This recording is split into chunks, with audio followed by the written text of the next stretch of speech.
Hello everybody, in today's video I'm going to show you how to set price alert in XM app. Price alerts are one of the most useful tools in trading. Instead of constantly watching charts, you can set an alert and let the app notify you when a price reaches your target.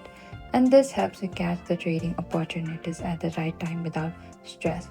So first, launch the XM app and log into your account if you already have not. So over here you need to select any of the cryptocurrency under the market. Here you can select any of the popular or as per your preferences cryptocurrency and tap on one of the currency. And here on the top right corner we can find there's a small alarm icon there. Tap on the alarm icon. Over here you can type down the target price and simply select to the set price alert. And that is it. This is how you can set price alert on your XM app. Setting price alerts in XM app is simple and powerful. It helps you stay informed about market movements without constantly checking prices, making your trading more efficient and less stressful. Thank you for watching this video. I hope I could help you. If you have any queries or confusion, please comment down below and we will reach out to you very soon.